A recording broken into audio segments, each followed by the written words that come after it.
Chilling tales for dark nights.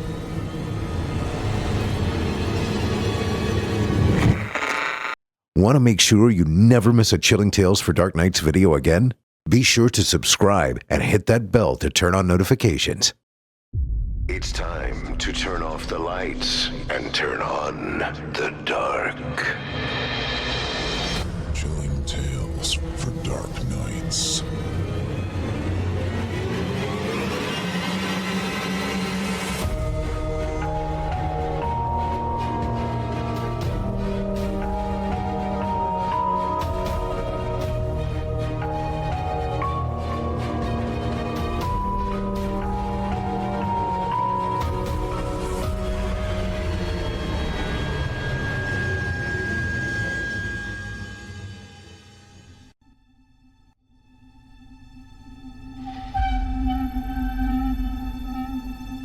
Good evening, listener.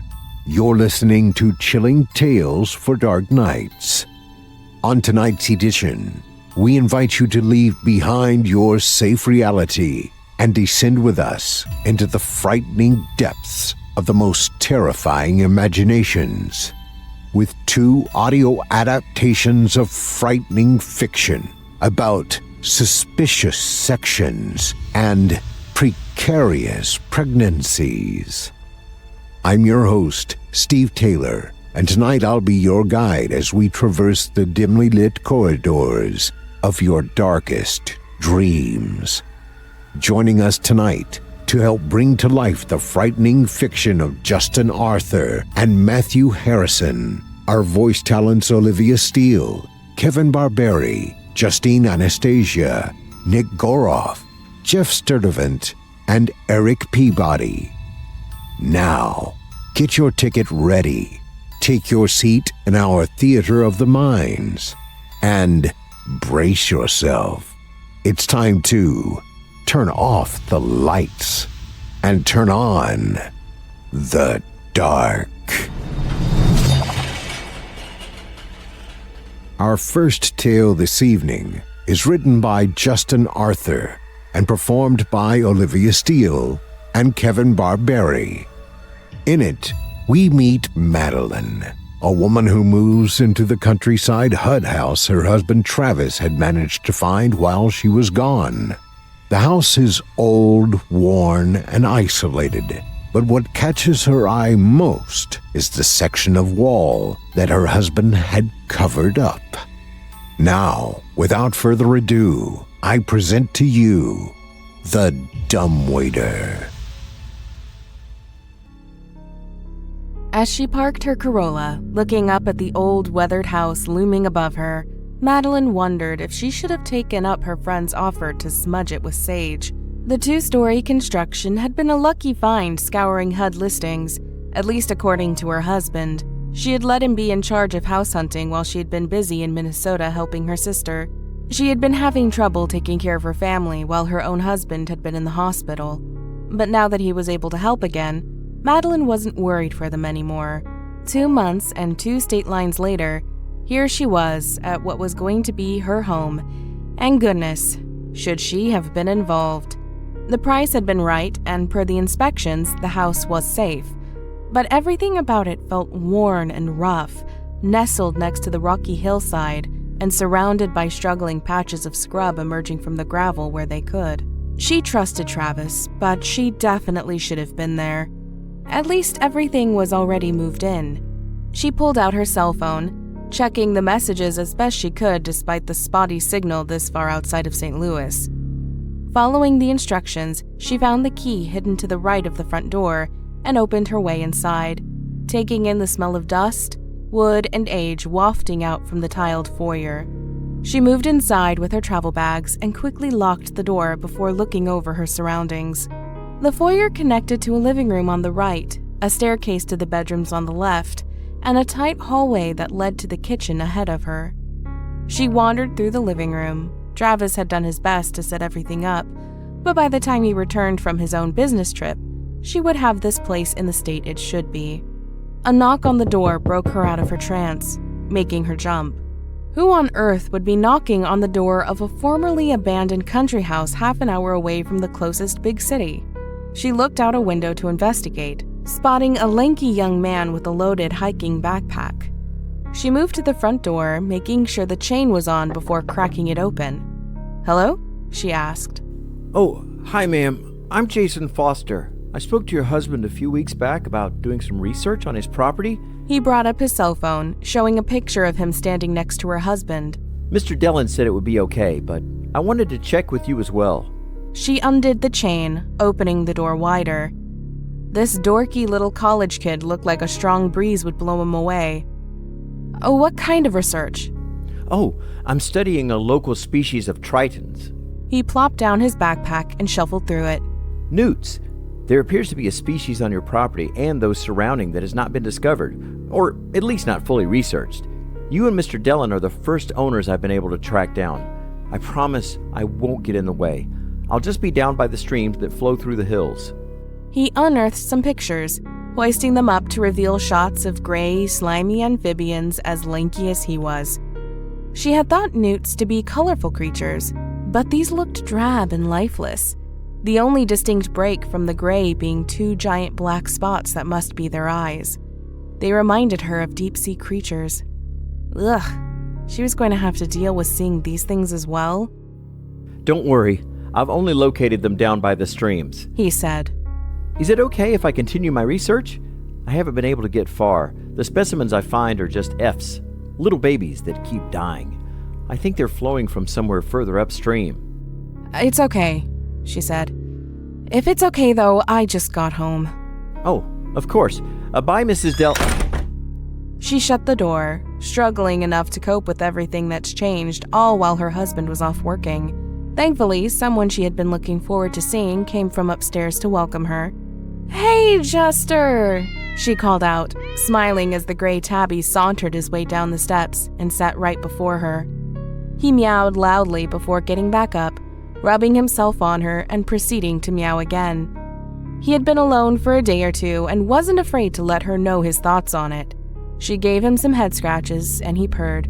"You been keeping the place safe while your humans were gone?" He chirped and moved away from her hand, heading down the hallway to the kitchen and looking back at her to make sure she was following.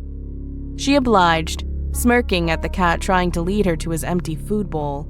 But instead of continuing into the kitchen, he stopped at the end of the hall and looked up at a spot on the wall that would be just past the staircase. He got his paws up on the wall, looking upward and hissing before looking back at her. He let out the warning meow he gave to other cats and small children. "It's a wall, Jester," she said, weird little cat. As she got closer, though, she thought she could see something. She got next to Jester, who moved out of the way as she ran her fingers across the surface, sensing a slight gap that had been covered over with paper and painted. Her fingers trailed around it, tracing the gap in a large square before stepping back and shuddering. Madeline dumped a can of food into Jester's bowl, the cat scarfing the meal down at top speed while she punched numbers into her phone. Eventually, she reached Travis. "Hey, love," he said. "Everything okay? You get settled in?" "Hey, Travis," she said. "Just looking around the house, and there's a gap in the wall." "Oh, I totally blanked on that. This house used to have a dumbwaiter, but they sealed it when they closed off the root cellar and remodeled the second floor. It has been used in decades. I just painted it over myself so it didn't stick out or risk someone getting hurt messing with it." "I really need to be part of the process when we go house hunting," she said. "But it's sealed off?" "Totally closed down. There isn't even a way to work it. I'm sorry I didn't tell you about this, Maddie. There's been so much going on lately." "It's fine," she said. "Your business trip can't be finished soon enough. I don't want to be here alone." "You have Jester at least. That cat attacked a dog 4 times his own size. He'll keep you safe." "Okay, I'll be fine." She was broken out of her rest by Jester jumping on her in the dead of night. She sat up, rubbing the sleep out of her eyes before grabbing her glasses. Jester wandered around the bed, looking back at her. He always woke her up because Travis could sleep through a gas main exploding outside. "What is it?" she asked. It's nowhere near time for your breakfast, you stupid cat. Thump. The room grew colder than it already was as she heard something come from downstairs. She threw the covers back, almost launching Jester off the bed with them as she got out and into her slippers. She reached under her husband's side of the bed and grabbed the baseball bat he kept for precisely this situation. Thump. She could feel it right beneath her, 1 floor below. Thump. Thump, thump, thump, thump, thump. Small footsteps, almost like when they had heard animals scurrying in the walls of their previous apartment. But that wasn't it either. These were much bigger, yet they moved so quickly, so many rapid steps in quick succession. Was the burglar scuffling around, or was it a particularly large rat? Meanwhile, her mighty hunter was upstairs with her instead of taking care of the intruder. She made her way out of the bedroom, listening again as she heard more of the rapid footsteps. It was in the kitchen now, stamping near the cabinets. She gulped, checking for her phone before realizing she left it downstairs in the corner of the living room she was turning into her workspace. Even if she had her phone, she'd be lucky if the police got here in time. She moved down the staircase, choosing each step and putting as little pressure on the center as she could to avoid any creaks or groans. As she got lower, she saw into the foyer, the front door wide open, with a breeze blowing in from the pitch blackness. She could feel her hair standing up as she moved into the room, her valiant companion hot on her heels and puffed up like a furry feather duster. He stopped at the beginning of the hallway to the kitchen, arching back and hissing as she looked straight ahead and turned on the light. Nothing. Nothing in the kitchen. She stepped ahead, moving in and looking around the space, then going into the living room from where it connected to the kitchen. Nothing. No evidence that anything had even been disturbed. She went back to the kitchen but still couldn't find anything. Not so much as one dish had been misplaced, not a single mark of dirt on the floor from whoever had come from outside. She returned to the foyer, spotting Jester standing guard in the center of the room. He looked up at her, still puffed up like he had gotten an electric shock. "I guess they left, buddy," she said. "I must have forgotten to lock the front door." She shut it and made sure the deadbolt and chain were on before turning off the light again. The rapid thumping came back, this time from above. Jester yelped and took off like a bullet, vanishing upstairs as the constant footsteps moved between the bedrooms. She froze. What was going on? How had it gotten upstairs without her knowing? She turned the light back on, and the thumping stopped, somewhere in the room above the living room where it connected to the kitchen. The bat shook in her hands as she looked around, noticing something different in the kitchen hall. The paper that had covered the dumbwaiter had been torn off, lying in strips on the wooden flooring. That's how this burglar had done it. It had to be a burglar if he could figure out a dumbwaiter was there and use it to get upstairs without her noticing. He must have used it to get onto the second floor. Why was he being so sneaky, though? She kept the light on, the dim bulb not doing as much to assuage her as she had hoped. She heard the rapid thumps again as the burglar scuffled his way through their bedroom and what was to be her husband's office. Jester had run upstairs, but she couldn't hear him. She'd have thought he would be busy attacking the intruder with as much fury as a small cat could muster. She moved up the steps, eschewing silence for speed so she could catch the bastard in the act. Her heart beat louder than the creaking stairs as she flew up, bat at the ready to maim the burglar so she could bind him and have the police at the front door as fast as possible. She launched up several stairs at a time, the thumps coming to a stop, and arrived on the second floor. She barged into Travis's office, weapon at the ready. Nothing. An empty room, an untouched desk without so much as a single thing misplaced. Even the ugly statue of the googly-eyed monster from those dark RPGs he liked to play still stood watch over his possessions. She spotted Jester hiding under his desk, his gray fur not helping him blend in. He let out a pitiful meow. The thumps returned. She jumped. How on earth could it be downstairs again? There was no way. She moved back to the second-floor landing and checked the section of wall that should have had the dumbwaiter, but there was nothing. No scraps of paper, no slight depression. The dumbwaiter had never gone to the second floor. The burglar had gotten past her twice without using it. Had he opened a window and climbed outside? But she had locked the door. Had she locked all the windows? But then why had the paper around the dumbwaiter been torn? Rapid thumps again in the kitchen. She heard the refrigerator door open and a loud, wet slap as something was pulled out and onto the floor. Then more crashes as the rest of the contents of the fridge were yanked free with uncaring hurry. She still trembled, but after being led up and down these stairs, the thought of slamming the bat into some vagrant grew more and more appealing. She rushed down the stairs, made the turn into the kitchen hallway so fast she nearly slipped, and sailed past the dumbwaiter, bat ready. To nothing but a mess of food on the floor, the fridge door swinging in the cold air. She froze. This couldn't be possible. It was just here. She had heard it making all that noise, yet it was nowhere to be seen. It hadn't opened any windows, had it? She moved over to the fridge, shutting it, and as she did, she felt a sickening squish under her hand. She looked at the handle of the fridge door. It was covered in a thick, viscous slime. She stepped back, her hand growing cold and almost tingly as she wiped off the slime on a kitchen towel.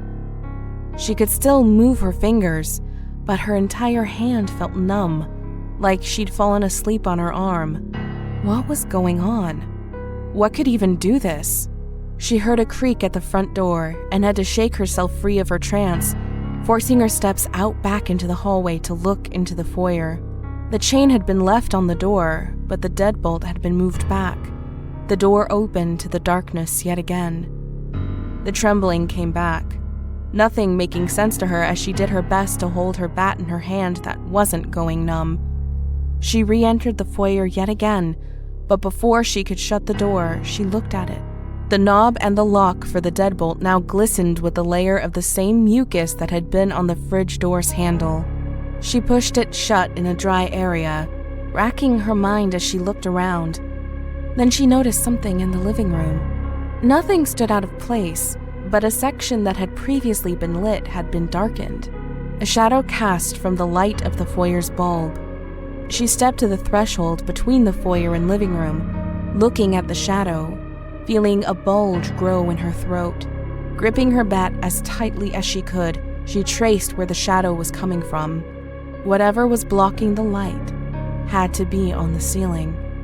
She forced herself to turn around, but before she had made it all the way, she saw the form that had blocked the light dart off, back down the hallway, accompanied by the rapid thumps as it crawled across the ceiling.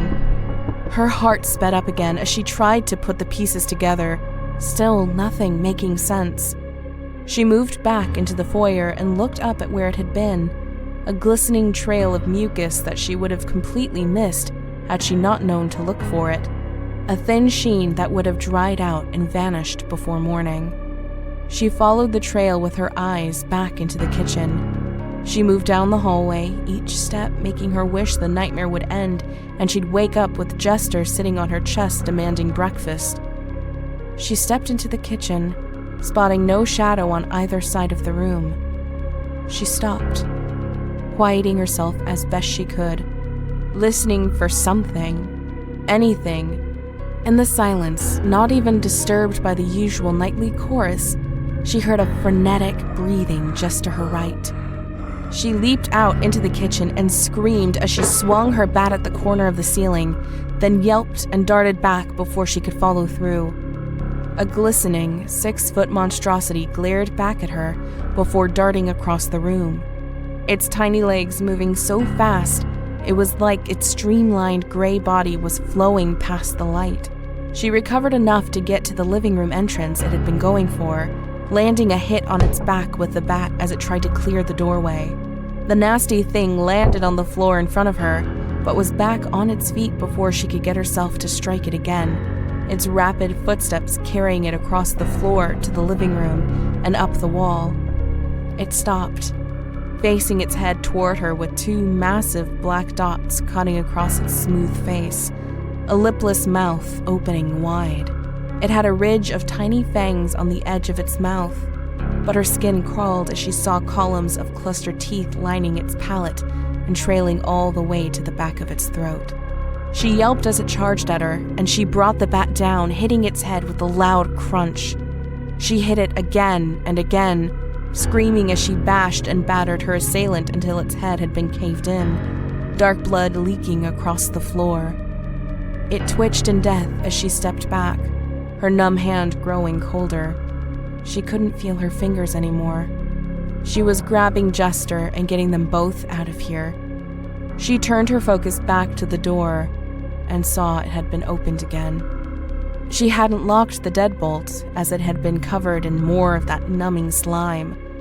Her eyes bulged as another one of those hideous things darted into the foyer from outside, the tail of a raccoon sticking out of its mouth as the rest made its way down its gullet. It shot to the nearest wall and crawled up, followed by another one of the things from outside that went up across from the first. A third came in from the blackness as well, staying on the floor just long enough to push the door shut with its head. Madeline stepped back into the living room, holding the bat with one hand as the other had completely become useless. The three things watched her, and as she stepped back, she saw the wooden section over the dumbwaiter pop open, creaking wide as another one of the nasty, slimy creatures shot out onto the wall. They hadn't come from outside, trying to get to the dumbwaiter. They had already been inside. She let out one last scream as all four barreled toward her. As the sun made its way further up the horizon, Jason pondered the flow of water making its way out of the hillside. This stream had been particularly fruitful for his research, but still he was only finding Fs of this species of Triton, and half-dead ones at that. The gray skin, the large eyes, this must be some sort of subterranean variety. Foster's Triton discovered by an up-and-coming student at UMSL. Maybe their school mascot would get a gray counterpart. If only he could get further upstream, but the water came from within the hillside. He needed to figure out a way to access the caves within. That had to be their natural territory. He thought it over.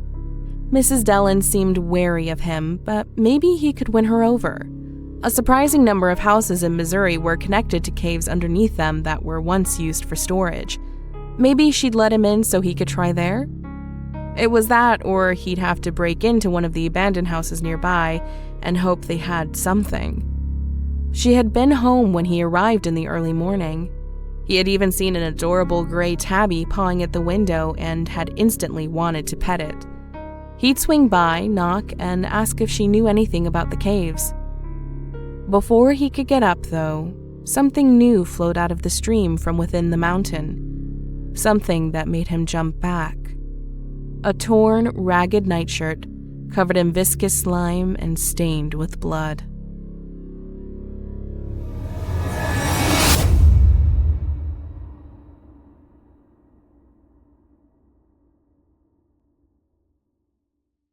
I hope you enjoyed The Dumbwaiter, as written by Justin Arthur and performed by Olivia Steele and Kevin Barbare. Our second tale of the evening is written by Matthew Harrison and performed by Justine Anastasia, Kevin Barbare, Nick Goroff, Geoff Sturtevant, and Erik Peabody.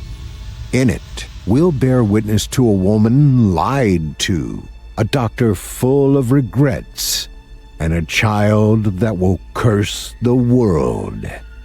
Now, without further ado, I present to you, Are You Expecting?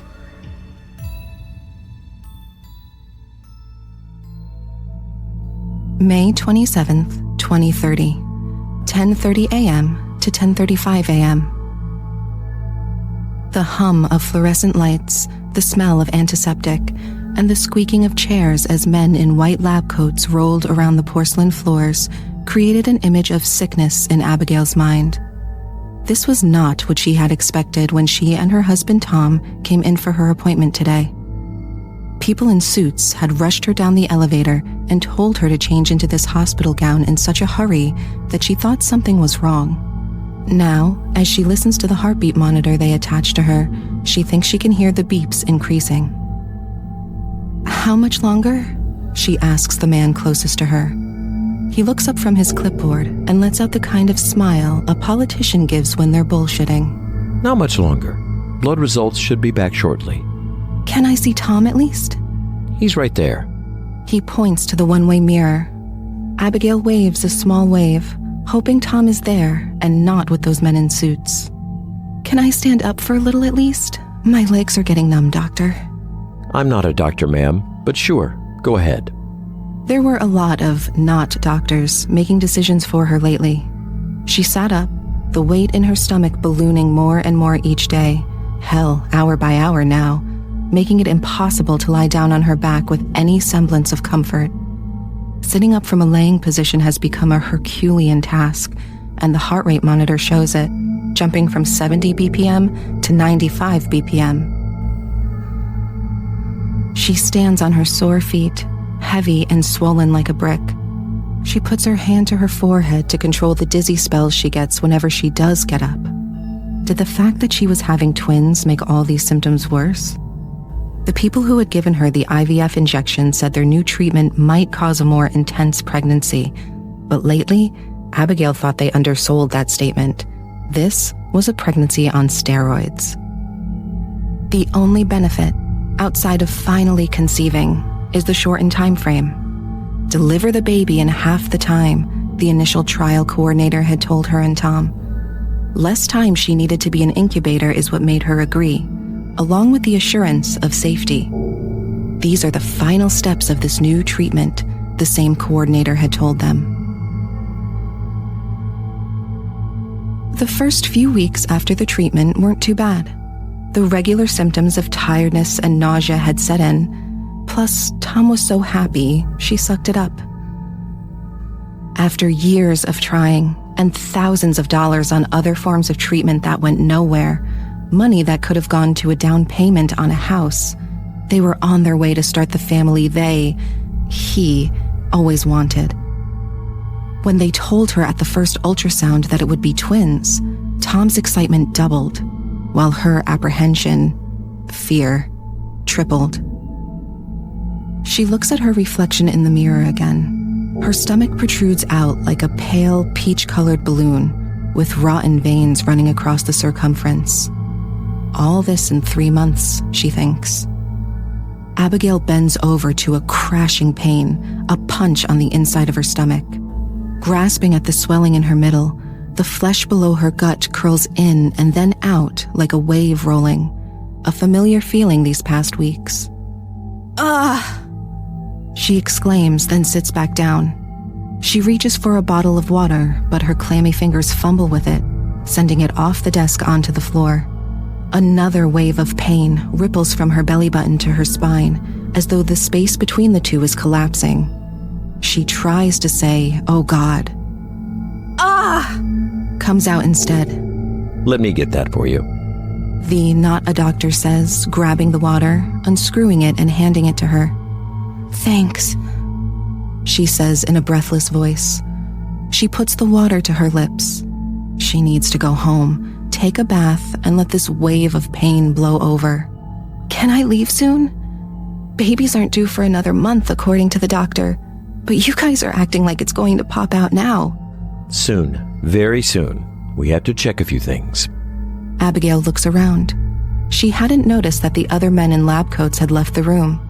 It's just her and this not a doctor alone. Where did everyone go? Out. Do you mind lying back down? I need to get a final read before we can send you off. Abigail does so, feeling more and more like a slab of meat. The sound of her heartbeat bouncing off the steel bed makes a thunk, thunk, thunk sound that matches the beep, beep, beep of the heart rate monitor. She closes her eyes, envisioning a time when she will be at home, her stomach and life back to normal. Clank. Something snaps near her hands. She opens her eyes to see 2 metal bracelets squeezing her wrist. "Hey, what?" She tries to speak, but a wave of pain all through her lower half interrupts her. It was not a punch, not anything she had felt during the entirety of this pregnancy, as though the babies were eating her from the inside. She screams. Try and relax. It will all be over soon. Abigail looks at her stomach. The skin is starting to press forward. "What's going on?" It will be over soon. May 20th, 2035, 9 p.m. to 9:16 p.m. Dr. Jeremiah Stewart sits down at his cubicle desk with his 7th cup of coffee that day. It's now 9 p.m., and any hope of sleep decreases with every caffeine intake. Not that sleep has been forthcoming this past week. He flips through the latest ultrasound photos, the real ones, not the ones he and his team have been giving the couple. Jeremiah thinks about how happy the couple was when he showed them the photo of their twins. The man almost bolted from his seat in excitement. Of course, it would excite them. Jeremiah thinks. The initial credit check had shown the couple was north of $40,000 in debt for fertility treatment. When Jeremiah had told them that they were accepted as candidates for this new treatment and that it would be free, and that the two would be getting paid for it, the couple's smiles could have lit up the dank office room Jeremiah now finds himself in. Jeremiah can't deny his elation when the insemination worked. Despite what he told the two, this process was far from guaranteed success, and without the expedition and funding from the government, it wouldn't have happened at all without people going to jail. And it had all started with such promise. Hell, the initial scans and tests verified all their theories. Gestation was speeding up, and for a brief period, it was twins. Now, however... 1, 2, 3... Jeremiah says out loud as he counts the pairs of arms in the latest ultrasound photo. 4, 5, 6... Christ. Jeremiah puts the photos down and puts his hands on his throbbing temple. He feels something fall on his shoulder, causing him to jump from his seat. He spins around to see his boss, Dr. Brown, with a broad smile across his face. Didn't mean to startle you there, Jeremiah. Burning the midnight oil, I see. Jeremiah watches as Dr. Brown's eyes drift toward the photos on the desk. Dr. Brown picks one up, analyzes it, and blows a sharp whistle. Ooh, boy. I told you if we used more than one type of animal DNA, outcomes would improve. Splicing with goat DNA alone could never have gotten us this. Dr. Brown says with a grimace that causes Jeremiah to avert his gaze. The goal was twins. Goats typically have twins, and that's what we promised them. That's what we promised all the government bodies as well. You're right, we did.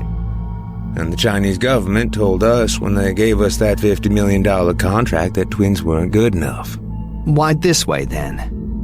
Why didn't we use another mammal's DNA, like a pig or something? Working out how to crossbreed with an egg-laying creature took us forever.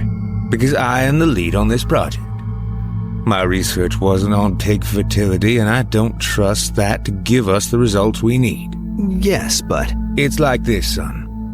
China overcounted their population by 100 million not that long ago. They don't have the workers they need. That country could be in a worse economic depression. Good old USA is much better. We can't take in enough people to drive the economic growth that we once had. Jeremiah recognizes this speech. It's the same one Dr. Brown gave Jeremiah's team when he told them they were using different animal DNA, ignoring all the protests. Pundits will try to spin the economic downturn most of the world is facing on other causes, but it's down to one reason. No one is around to replace the people retiring or dying. The world needs more kids, and they need them now. Do you know what happens to a civilization that doesn't have kids? It dies. So what are we to do, Jeremiah? What are we as a civilization supposed to do? Let our world collapse because people want to live childless, selfish lives. I refuse to accept that. And I know you do too. We are creating a world where the new norm will have the average birth be 5 or more children. Jeremiah curses his boss in his head. His arrogance and desire to play God should have gotten him fired, not promoted to head of this project. He hardly listens as Dr. Brown continues to speak. Besides, don't you like a challenge? If this doesn't work, there'll always be the next time. Plenty of desperate people hoping for kids and desperate government funding us now. But sir, these images are not just the amount but the form. It's too big for this woman. It's stretching to other parts. Dr. Brown's smile doesn't leave when he interrupts. The most a person has naturally given birth to is 12 babies. 12! All we're asking for is 67. She'll be fine. She'll have to be. Jeremiah continues. Part of the child, the thing that's growing inside of her, it looks like parts are leaking out. If we want the woman to survive, we'll have to cut it out. Dr. Brown's smile disappears. We will not risk this child. Go home, Jeremiah. I will not have any more talk of this. What is done, and you should be proud of your work. I'm sure your wife is proud of the bank account you have accumulated from working on this. Dr. Brown turns and walks away. What about her husband? What will you tell him? Dr. Brown doesn't stop walking when he says, We will do what we must. Then he's out the front door. What have we done? The idea of going to the news is there, but Jeremiah can't see himself doing it. Government officials and agencies have been involved in this project, ensuring no information leaks. If Jeremiah becomes a whistleblower, his cause of death will read suicide via 2 bullets in the back of the head. He sits back down at his desk. The smell of coffee turns his stomach into a war zone. He looks at the images. They told her another month, but this thing won't wait that long. She'll be lucky if it's a week. And when it comes out? May 27th, 2035, 10:35 a.m. to 10:48 a.m. Abigail watches as the not a doctor leaves the room and gets replaced by 2 people in hazmat suits. She screams as fresh pain explodes from her center like a cramp with no end, making its way through her stomach and back. She tries to curl up and reach towards the pain, but she can't. She can only flail her feet. Mrs. Ower, I'm Dr. Weissman. I will be delivering your children today. A man's voice comes from the taller of the hazmats. Sweat pours from Abigail's forehead into her eyes, clouding her vision and darkening her surroundings. The 2 hazmat suits look like they're shaking in a room with no lights. I am going crazy, she thinks as a stabbing sensation erupts near her heart. Supposed to be a month away. Doctor said, she says through gritted teeth. The table has moved up. You'll have your children by the end of the day. The hazmat suit doctor says. The shorter hazmat has rolled in a familiar-looking machine, an ultrasound. Epidural. Please. Please. Abigail asks in gaspy breaths. Another explosion in her stomach, as though tiny razors are shredding her abdomen. First, we have to check the child. Make sure there's no possibility it will interfere. Please, stop the pain. She mutters as she arches her back, but the hazmat doctor either doesn't hear or ignores her. The shorter one approaches Abigail with a white paddle, jelly gleaming off it. He puts it on her stomach. The second the paddle touches Abigail's skin, she sees her stomach swell above her belly button in a misshapen rectangle, like something is trying to touch back. Both the doctor and the assistant reel back, which sends a chill down Abigail's spine, distinct from the pain. What's happening to me? She cries out. Both hazmats look at each other but don't respond. The heart rate monitor is racing. The shorter one approaches her again, placing the ultrasound wand on her stomach. This time, her stomach doesn't protrude, but a pain unlike anything she has ever felt roars from her uterus down to between her legs. She thinks, no, she knows, she can hear a tearing sound on the inside of her. She is about to scream, "Get this thing out of me!" What stops her is the stabbing pain in her heart, which has jumped into her throat. Something sticking to the sides and moving upwards, blocking the air from coming through. "Help!" she says, but it comes out as a squeak. The hazmats ignore her again as their attention is drawn to the screen. Abigail turns her head to the left to see what is taking their attention. Despite the burning and tearing in her stomach, despite the thing creeping its way through her neck, causing her breath to wheeze, it is the image on the ultrasound that makes her realize how much of a fool she was to have trusted this process. All the other ultrasounds showed 2 babies, one's head above the other. Abigail and Tom would name the boy Michael and the girl Robin. What was on the screen now deserved no name. A whirling ball of gray, Abigail, through her clouded vision, can see long arms protruding out. She can make out 7 blurry circles with a swirl of thin black and white lines moving around and up. Each time she sees those gray lines push up, her stomach explodes. That's enough. The shorter hazmat retracts the wand. I'll need some time to converse with my superiors. What? Abigail asks, finding enough air to push out the words. Don't leave me! The 2 walk towards a phone next to the door they entered. The hazmat doctor takes off his helmet and picks up the phone. Abigail can't see the man's face, only the shine of his silver hair. She can't hear anything either. The man is talking in hushed tones. After a moment, the man puts down the phone and both leave. Wait! Don't leave me! Please don't! She can't finish her sentence as pain ruptures, now from her mouth to between her legs. She throws her head back, smashing it on the steel table, making an already dizzy world turn fuzzy. She tries to look back and see what is happening in her stomach, but can't. Something is protruding out of her mouth, making her jaw open as far as it can and craning her neck back. A brief image of her lower jaw snapping off plays in her mind. Her sight gets forced upwards towards the ceiling. A thing enters the space between her eyes. First small, then closer, she can see it more clearly. A thin, long tube that sways like a twig swaying in the wind. It's the same color as her skin and almost looks like an elongated finger. It drips a liquid that stings as it mixes in with the tears and sweat. A pungent, sour taste coincides with the feeling of her jaw detaching from its hinges. The only thing distracting her from that pain is the ripping in her gut. At first, she thinks the doctor has returned, changed his mind, and is now performing an anesthetic-free C-section. But no, this ripping in her stomach isn't that of a skilled hand.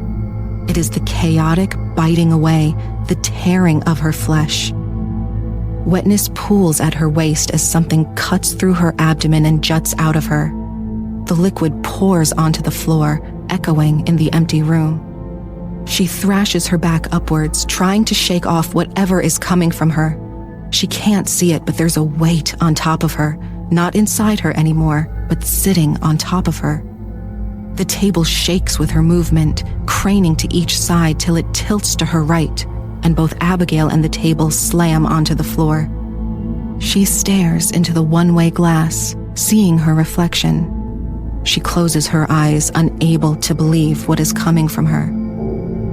Convinced she has died, and the images that are appearing are that of some final dream, or her first day in hell. That's it. She thinks about her last coherent thought. That must be it. I'm in hell. Why is it so cold then? She keeps her eyes closed and lets the cold wash over. May 27th, 2035, 10:45 a.m. to 10:52 a.m. Let me go! Jeremiah hears the woman's husband scream as the guards drag him away and out the door. What did you bastards do to my wife? He continues in the hallway. Dr. Brown closes the door once the guards have left. Jeremiah returns his gaze to the woman, who is arching her back and giving birth in a way that reminds him of an old movie where an alien tears through some unexpected person's chest. The bottom of the woman's stomach has ripped open in jagged cuts that drench her torn gown and surroundings in pools of blood. 2 beige tentacles pour out from the, if she's lucky, fatal wound. The thing that had, up until now, only been a black and white photo pokes through the tear below her stomach like a jack-in-the-box.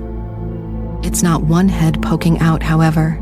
There are 7 heads crammed against each other on a single body. The body has the shape of a warped light bulb. Slime gleams in patches of its peach-colored skin that aren't covered in blood. It's flaked with hair, a sign of the goat DNA at work. Jeremiah was hoping that the goat DNA would prove a counterbalance, but that's not what's coming out. It is pushing and biting through, widening the hole in the woman, but its body is too big or unwieldy to get through fully. It's stuck in the crevices of the woman's wound. The woman's screams get cut off by the tentacle protruding from her mouth. The thing's lipless mouths crow open. With the microphones attached to the room, everyone can hear the children, let out a screech mixed with a cry that sounds like metal scraping. Jeremiah doesn't think about the fact that the tentacle out of her mouth means the baby has ruptured through her uterus and moved into her esophagus. Instead, he thinks, Please, God, let her not see this. She can hear and feel it. But please, God, let her not see this. Then, the woman clatters to the floor, wrists attached to the table. Jeremiah looks around. Many of the scientists brought in to observe and collect the data are staring at their monitors, avoiding looking. Everyone except for Dr. Brown. He stands there, watching like a professor watches their students take an exam. And is that the creep of a smile on his face? Son of a bitch. He thinks. You son of a bitch. I can't do this. One of the doctors at the desk says, stands up and makes his way to the door. He's stopped by the re-entrance of a security guard, who is at least twice his size and holsters a gun that was not there last week. Calm down, Dr. Grossman. Dr. Brown puts a hand on the troubled doctor's shoulder and leads him back to his chair. Sacrifice builds science. Do I have to remind you of Marie Curie and her work? She saved countless lives, yet she died from her research. What we are doing is of 1,000-fold more importance.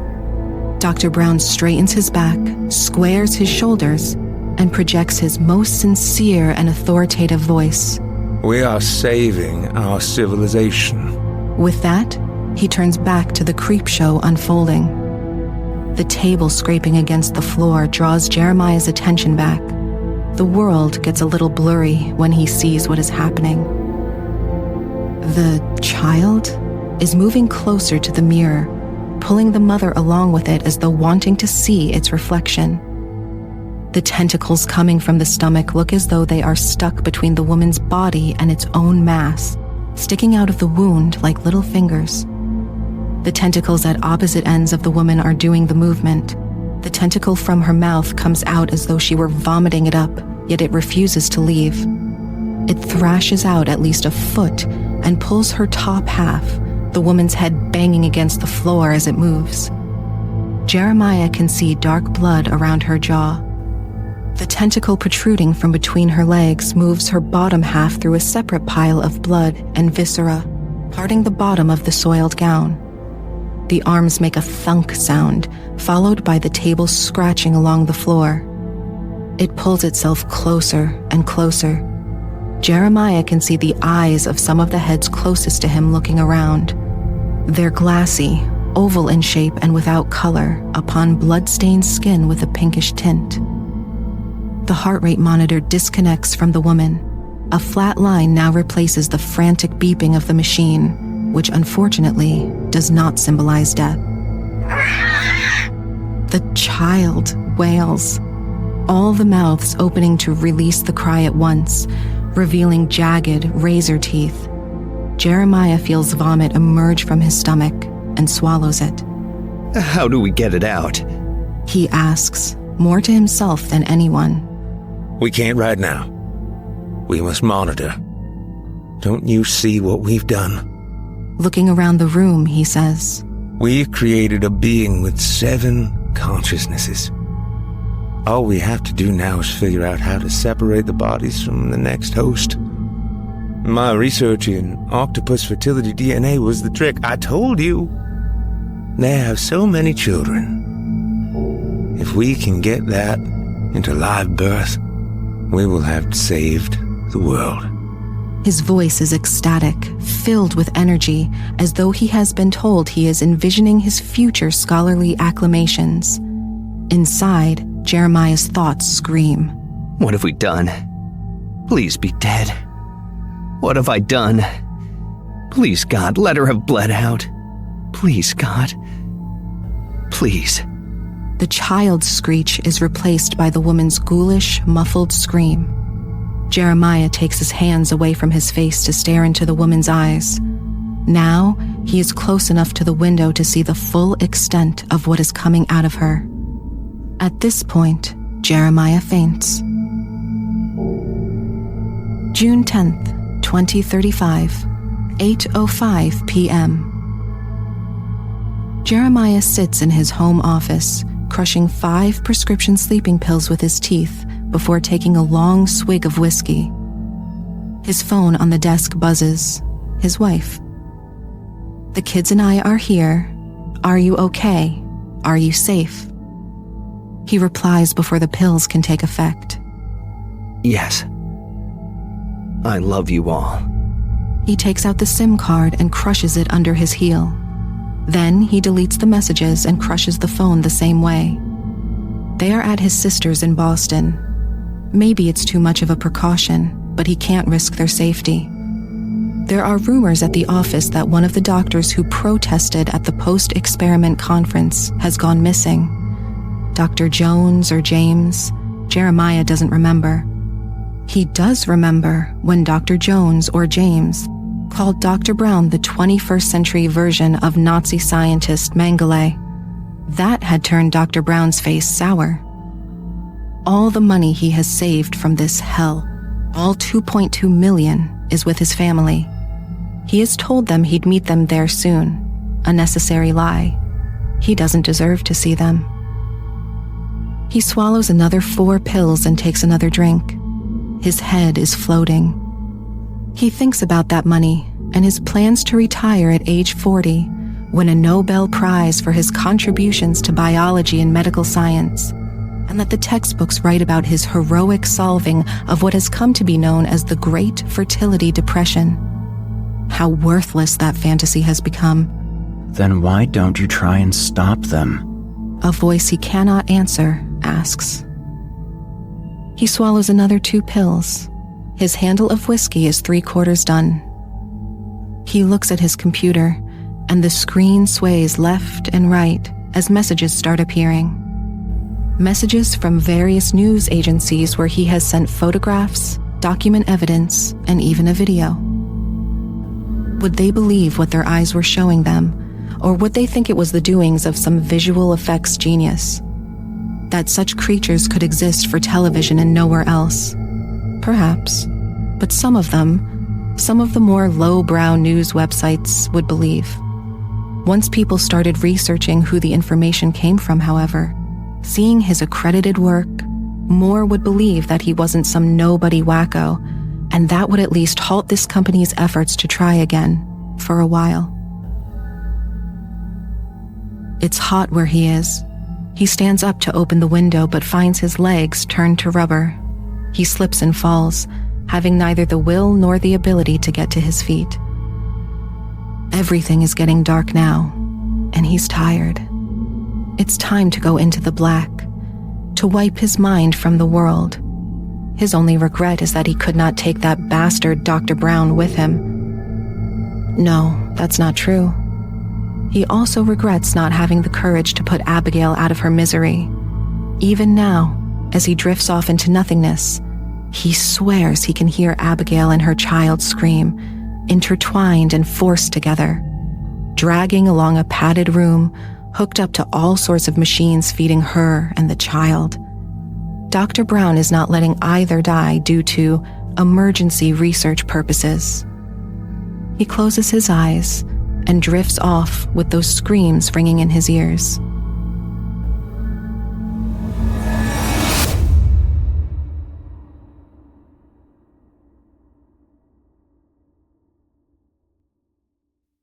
I hope you enjoyed Are You Expecting? As written by Matthew Harrison and performed by Justine Anastasia, Kevin Barbare, Nick Goroff, Geoff Sturtevant, and Erik Peabody. On to the shows. Longtime resident Otis Gyrie has his very own show here on our network, Scary Stories Told in the Dark, which you can hear every Sunday night. We also have Erik Peabody's Horror Hill, a podcast dedicated to some of our deeper and darker tales. We hope you check him out. And Drew Blood's Dark Tales airs Fridays, featuring some southern down-home horror. And don't forget to check out the Fear from the Heartland archives, featuring more than 120 episodes. Well, friends, our weekly descent into the depths has just about come to a close. But before we go, I'd like to take a moment to thank you for joining us for tonight, and remind you to take a moment to stop by our iTunes page and leave Chilling Tales for Dark Nights a 5-star review and a kind word. And follow us also on Facebook, X, and Instagram if you haven't already. And of course, subscribe to us on YouTube, where you can find an archive of our work going back to 2012. And consider signing up as a patron at our website, chillingtalesfordarknights.com, to show your support and get all of our content ad-free. I'm your host of the evening, Steve Taylor, and it's been a pleasure. Tune in again next week when we once again turn off the lights and turn on the dark. Sweet dreams, listener. Sweet dreams. Chilling Tales for Dark Nights.